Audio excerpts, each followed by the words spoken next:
किसी नगर में सागर दत्त नाम का एक व्यापारी रहता था। उसके लड़के ने एक बार 100 रुपए में बिकने वाली एक पुस्तक खरीदी।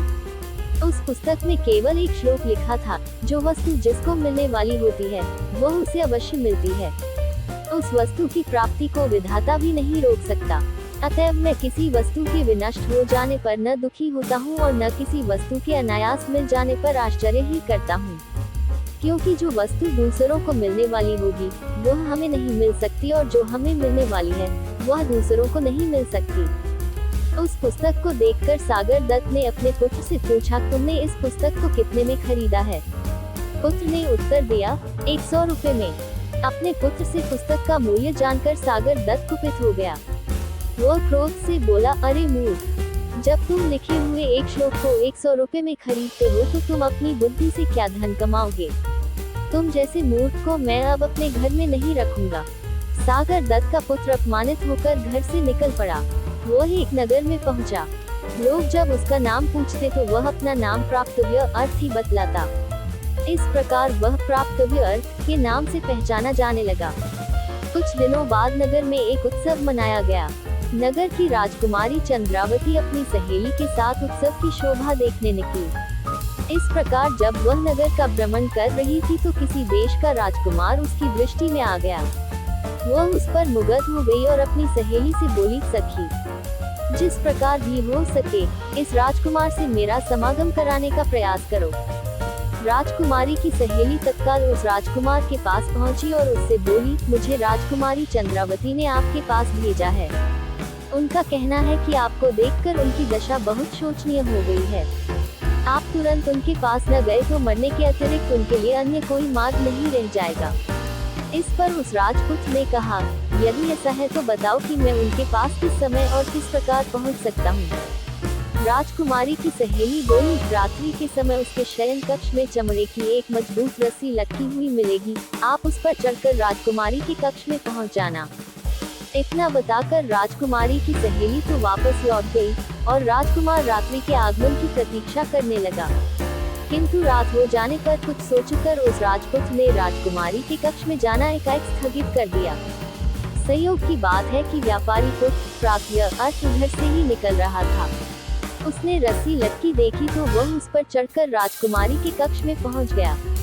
राजपुत्री ने भी उसको राजकुमार समझ उसका खूब स्वागत सत्कार किया, उसको स्वादिष्ट भोजन खिलाया और अपनी शैया पर उसे लिटाकर स्वयं ही लेट गई। व्यापारी पुत्र के स्पर्श से रोमांचित होकर उस राजकुमारी ने कहा, मैं आपके दर्शन मात्र से ही अनुरक्त होकर आपको अपना हृदय दे बैठी हूँ। अब आपको छोड़कर किसी और को पति रूप में वरण नहीं करूँगी।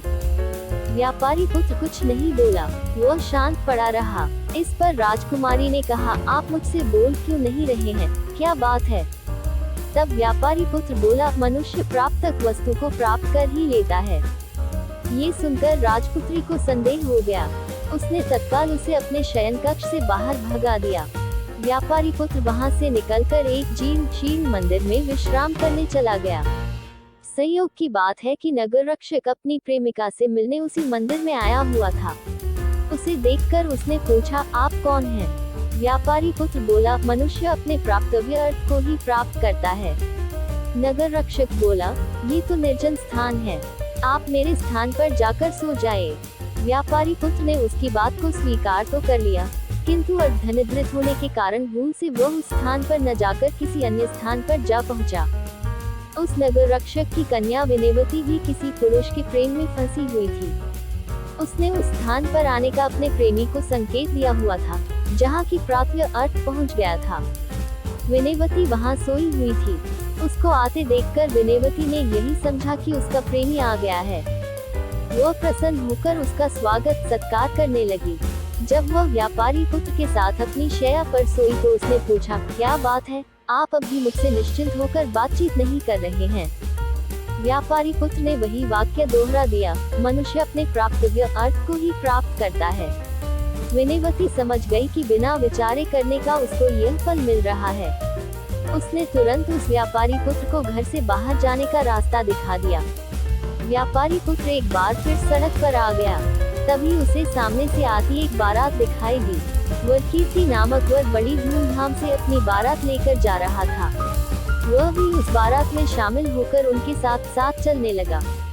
बारात अपने स्थान पर पहुंची, उसका खूब स्वागत सत्कार हुआ। विवाह का मुहूर्त होने पर सेठ की कन्या सज धज कर विवाह मंडप के समीप आई। उसी क्षण एक मदमस्त हाथी अपने महावत को मारकर भागता हुआ उधर आ पहुंचा। उसे देखकर भय के कारण सभी बाराती वर को लेकर वहां से भाग गए। कन्या पक्ष के लोग भी घबराकर घरों में घुस गए। कन्या उस स्थान पर अकेली रह गई। कन्या को भयभीत देखकर प्राप्तव्य अर्थ ने उसे सांत्वना दी, डरो मत, मैं तुम्हारी रक्षा करूंगा। ये कहकर उसने एक हाथ से उस कन्या को संभाला और दूसरे हाथ में एक डंडा लेकर हाथी पर फिर पड़ा। डंडे की चोट से भयभीत होकर वह हाथी सहसा वहां से भाग निकला। हाथी के चले जाने पर वरकीर्ति अपनी बारात के साथ वापस लौटा, किंतु तब तक विवाह का मुहूर्त निकल चुका था। उसने देखा कि उसकी वधू किसी अन्य नौजवान के साथ सटकर खड़ी हुई है और नौजवान ने उसका हाथ थामा हुआ है। ये देखकर उसे क्रोध आ गया और अपने ससुर से बोला, आपने यह उचित नहीं किया। अपनी कन्या का हाथ मेरे हाथ में देने के स्थान पर किसी अन्य के हाथ में दे दिया है। उसकी बात सुनकर सेठ बोला, मुझे स्वयं भी नहीं मालूम कि यह घटना कैसे घटी। हाथी के डर से मैं भी तुम सब लोगों के साथ यहाँ से भाग गया था, अभी अभी वापस लौटा हूँ। सेठ की बेटी बोली, पिताजी, इन्होंने ही मुझे मृत्यु से बचाया है, अतः अब मैं इनको छोड़कर किसी अन्य के साथ विवाह नहीं करूंगी। इस प्रकार विवाद बढ़ गया और रात्रि भी समाप्त हो गई। प्रातःकाल वहां भीड़ इकट्ठी हो गई। राजकुमारी भी वहां पहुंच गई थी। विनयवती ने सुना तो वह भी तमाशा देखने वहां जा पहुंची। स्वयं राजा भी इस विवाद की बात सुनकर वहां चला आया।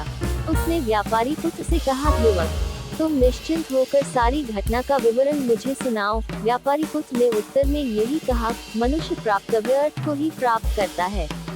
उसकी बात सुनकर राजपुत्री बोली, विधाता भी उसको नहीं रोक सकता। तब विनयवती कहने लगी, इसलिए मैं विगत बात पर पश्चाताप नहीं करती और मुझको उस पर कोई आश्चर्य नहीं होता।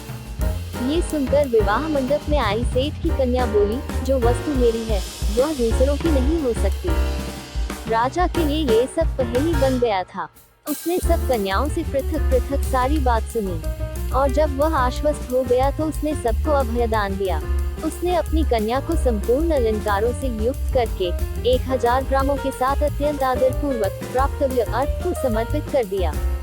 इतना ही नहीं, उसने उसे अपना पुत्र भी मान लिया। इस प्रकार उसने उस व्यापारी पुत्र को युवराज पद पर प्रतिष्ठित कर दिया। नगर रक्षक ने भी उसी प्रकार अपनी कन्या विनयवती उस व्यापारी पुत्र को सौंप दी। तीनों कन्याओं से विवाह कर व्यापारी पुत्र आनंद पूर्वक राजमहल में रहने लगा। बाद में उसने अपने समस्त परिवार को भी वहां बुला लिया।